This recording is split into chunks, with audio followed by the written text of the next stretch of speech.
Hi friends, welcome back to my channel. ಹೇಗಿದ್ದೀರಾ ಎಲ್ಲರೂ? ಚೆನ್ನಾಗಿದ್ದೀರಾ? ಬನ್ನಿ ಇವತ್ತು ಪೂರಿ ಒಗ್ಗರಣೆ ಹೇಗೆ ಮಾಡೋದು ಅಂತ ತೋರಿಸ್ತೀನಿ ನೋಡಿ. ಅದಕ್ಕೆ ಒಂದು ಬಾಣಲಿ ಮತ್ತು ಒಂದು 3 ಟೇಬಲ್ ಸ್ಪೂನ್ ಆಯಿಲು ಮತ್ತು ಜೀರಿಗೆ ಒಂದು 2 ಸ್ಪೂನು, ಸಾಸಿವೆ 1 ಸ್ಪೂನು. ಇವೆಲ್ಲ ಚಿಟಪಟ ಅಂದಮೇಲೆ ಇಂಗು ಸ್ವಲ್ಪ ಹಾಕ್ಕೊಳ್ಳಿ. ಇಂಗು ಯೂಸ್ ಮಾಡೋದ್ರಿಂದ ಗ್ಯಾಸ್ಟ್ರಿಕ್ ಬರಲ್ಲ. ಇಂಗು ಹಾಕ್ಕೊಂಡ್ಮೇಲೆ ಕಡಲೆ ಬೀಜ ಹಾಕ್ಕೊಬೇಕು.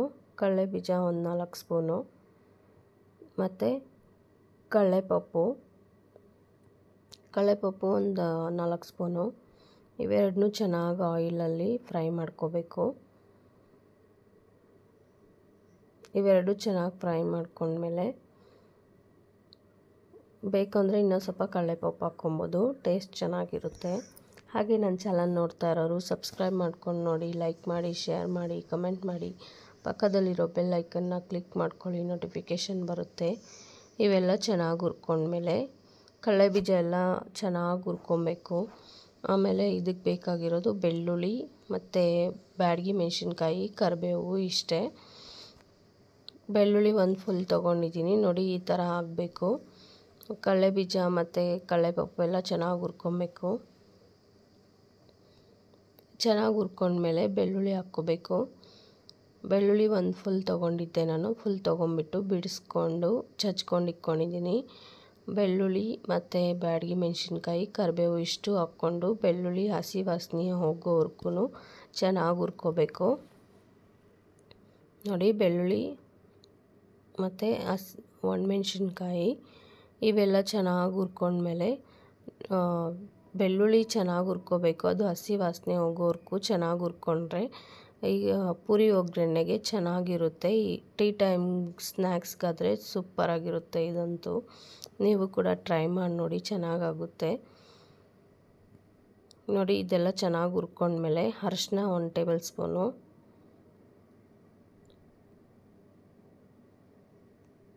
ಅರಿಶಿನ 1 ಟೇಬಲ್ ಸ್ಪೂನ್ ಹಾಕ್ಕೊಂಡ್ಮೇಲೆ ಚೆನ್ನಾಗಿ ಅದು ಕೂಡ ಅರಿಶಿನ ಕೂಡ ಹಸಿ ವಾಸನೆ ಹೋಗಬೇಕು, ಆ ಥರ ಹುರ್ಕೊಬೇಕು ನೋಡಿ. ಇಲ್ಲಿ ಎಷ್ಟು ಚೆನ್ನಾಗಿ ಬಂದಿದೆ ಕಲ್ಲರು.